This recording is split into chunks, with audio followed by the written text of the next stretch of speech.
In this video, I'm gonna be showing you how to comment memes on Instagram.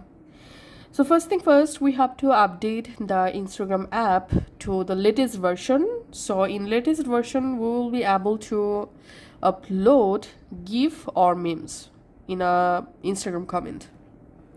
So all you have to need once you update it, go to your Instagram and find out the post, reel or video where you want to comment a memes. Then tap on the comment icon. In here at the bottom right, tap on this sticker icon and select GIF.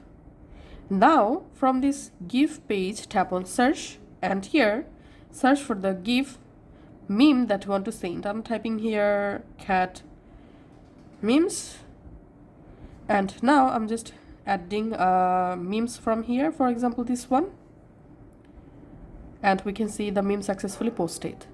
Now let's see how to comment a meme that you have downloaded on your gallery.